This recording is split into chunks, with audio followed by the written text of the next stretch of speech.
What's up, guys? This is Ed from Elites of Each, your favorite Savage member. And today I'm here to bring you guys yet another one of my deck profiles. Today I'm going to be profiling to you guys Metalfoe. I'm actually really excited about Metalfoe, and that should actually be my catchphrase because I am actually really excited all the time. But a lot of the stuff that I do here on this channel, but specifically Metalfoe, I played 3 decks in this tournament, and all of these decks hold very special places in my heart. Honestly, they're probably my top 3 favorite decks of all time. Metalfoe holds a special place in my heart because it was the first meta deck that I've ever played, the first competitive deck, the first just real Yu-Gi-Oh deck that I ever played in my life. One of the reasons why I got so competitive with Yu-Gi-Oh, one of the reasons why I got so into Yu-Gi-Oh. And shout out to Marco, because Marco was the OG member who showed me how to play Metalfoe and helped me learn my combos and practice with me for hours and hours. One of the reasons why this muscle memory doesn't fade, man. Muscle memory doesn't fade. But let's go ahead and get into the deck profile. Metalfoe. Alright, guys, so for the deck profile, we're going to go ahead and get into it. It's actually going to be really straightforward. If you played during this meta back in the day, you're going to know how kind of like the deck should be built or what should there be in the deck.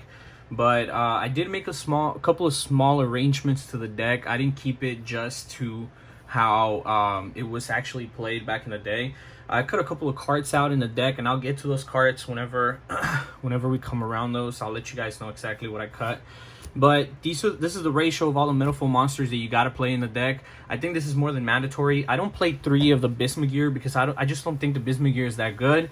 For the reason being that if you want a Pendulum Summon, they're all between 1 and 8. So since this is a 2, 4, 6, 7, so since this is a level 7, you have 3, you have 2 and 4.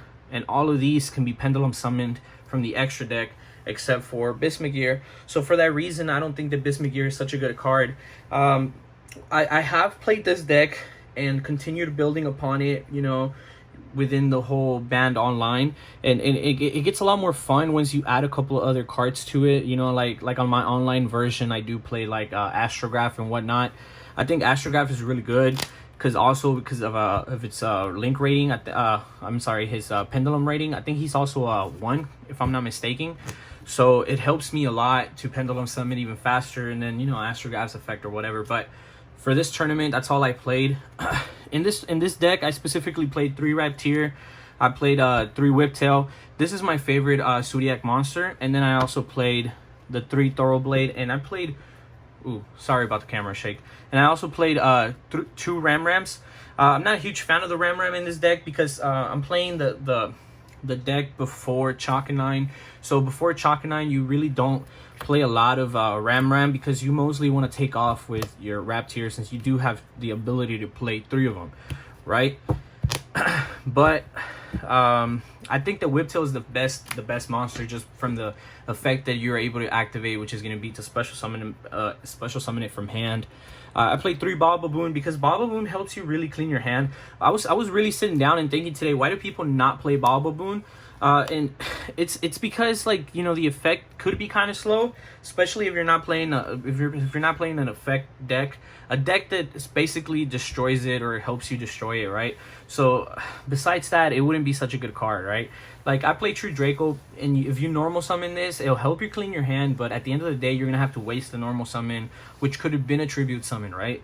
And then it helps you clean your hand or whatever, and then you special summon out 2 more, but should it be that risky? I don't think so.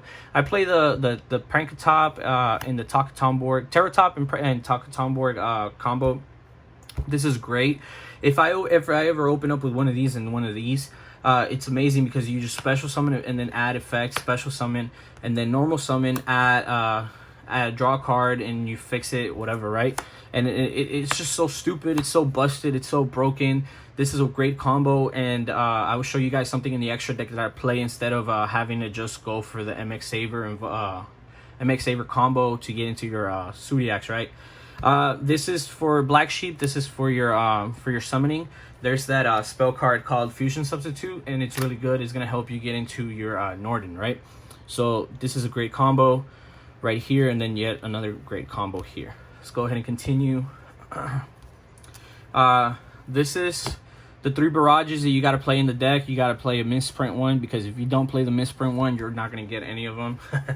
Barrage only has, if I'm not mistaken, only has secret rares. So having to play barrage in a misprint it's better, because you're gonna have a likelier possibility to see it in your hand. It's a joke, guys.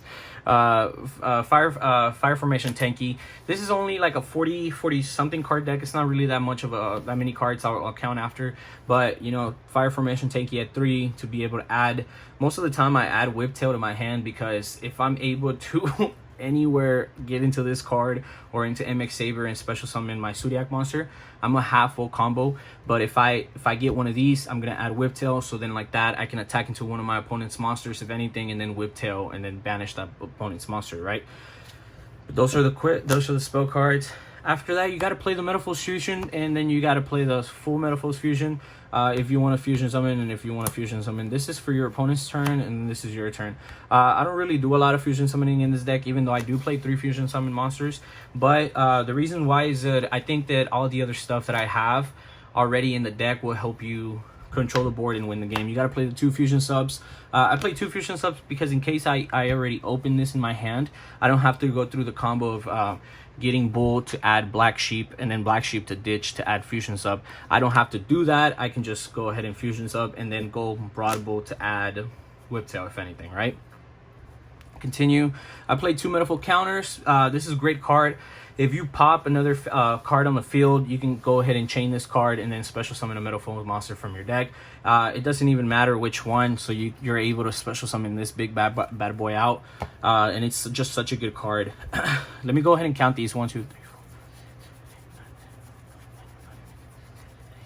3, 4. Fuck.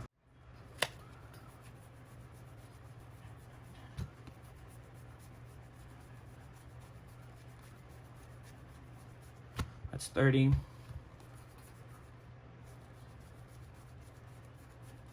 So that's 15. So this is a total of 45 cards in the main deck. Not too bad. I mean, like, you can definitely play a lot more. Like, one of the things that I cut that people used to play a lot back in the day were Rescue Rabbits. Rescue Rabbit was at 1, and Rescue Rabbit, you could have played it, but I opted to not play it. It's just not a great choice for me. I'm not a huge fan of just playing only or focusing or mainly revolving around Metalfoes, because you can do a lot more with just the Zeus. You got to play the 1 Norden, because if you're not playing the Norden, wow, I just realized you guys can't really see that. You got to play the 1 Norden. If you're not playing Norden, you're really gonna neg, because you fusion sub him by just getting rid of mainly your let me show you.